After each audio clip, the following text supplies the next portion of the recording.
Thanks to all the witnesses for being here. You know, the visual, sometimes it really is true. A picture speaks louder than words. It's worth 1,000 words. And here, all you have to do is look over at this side of the dais to see that the stone wall continues. I mean, from the party that lied to this nation for 4 years, let's just take a look at some of the things that our colleagues said on the Democrat side when their own Justice Department was concluding that Joe Biden, who, let's not forget, illegally took classified documents and kept them in his garage, in his freezer. I mean, Lord knows where. He just certainly didn't know. Their own Justice Department interviewed the guy and concluded he could not form the requisite mental state to stand trial. He did not have the mental ability to stand trial. And what did our Democrat colleagues say? Vice President Harris says, oh, no, the way that the Hur report characterized the president is so wrong. The president's demeanor is totally fine. Senator Smith, what the Hur said about the president not remembering his son's death, so unfair. Senator Kaine said this is grandstanding. Senator Fetterman said it's just cheap shots. You had other senators saying, Senator Ossoff in February of 2024, saying, and I quote, I found the president to be sharp, focused, impressive, formidable, and effective. In June 2024, Congressman Jeffries insists Biden was, and I'm quoting again, incredibly strong, forceful, and decisive. Where are they now? They don't want to answer for any of those quotes now. They lied to us for 4 years, and we know they lied. They know they lied. It's why they're not here. They don't want to answer a single question. They can't bear to show their faces in public. And you know what? It's right that they can't do that because the bill of goods they sold this country, they walked this country right into one of the greatest constitutional crises of our history, And now they are afraid to even show up to admit it. These are people, and this is a party that cannot be trusted with power, that cannot be trusted to tell the truth, the most basic truth. They all changed their tunes after Joe Biden debated President Trump, and the whole world could see he couldn't even form a sentence, that running this guy for president again is a form of elder abuse. My, how they changed their tunes after that. Now they can't even show up in public to talk about it. This is embarrassing. But worse than that, it's dangerous. It is dangerous for this country.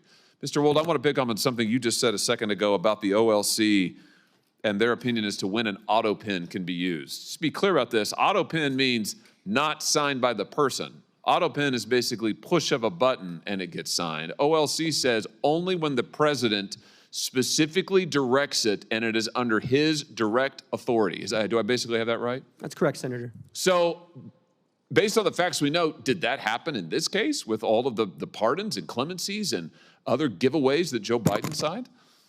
Assuming that the Biden White House complied with sort of traditional practice of presidential administrations and that there was record keeping either from the staff secretary or others, there should be records to indicate either through covering memorandum or briefing books where the president would have signed his signature authorizing this decision. None of that has come forward. That would be very easy to dispel some of these concerns.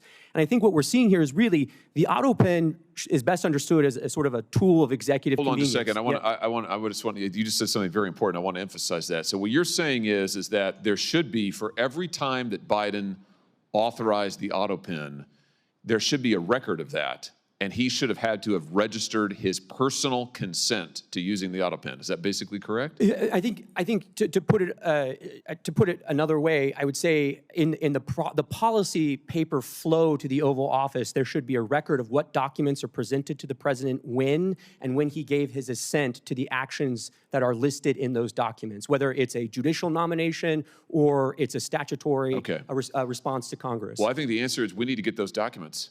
And I just say to our friends in the media over here, you guys need to be asking for those documents, and we need to be asking for them, Mr. Chairman. We need to see those documents.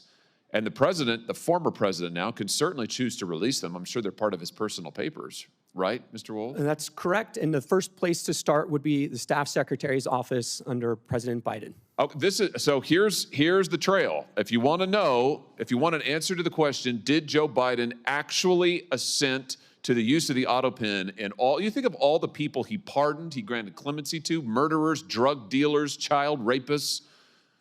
Let's find out, did he actually authorize it? There should be a record of it, is what we've learned today. Thank you for that testimony, Mr. Wold. There should be a record of it. So This is a binary question. It's not, oh, we don't know, gee, it's hard to say. No, actually, we can find out. So right now, today, I call on President Biden, former President Biden and his staff, release the documents. You have them, you know you have them, release them. If what you did is legal, and if you're really not embarrassed about it, and you think it was totally constitutional, release the paper flow. Show us the documents where the president authorized the use of the pen for every single pardon and clemency and stay application. Let's see it. Let's see all of it. And if you won't do it, we should subpoena those documents, and we should find out the truth of who was really running the White House, because I think we can see it was not Joe Biden. Thank you all for being here today. Mr. Wold, thanks for your testimony. Senator Kennedy. Thank you, Mr.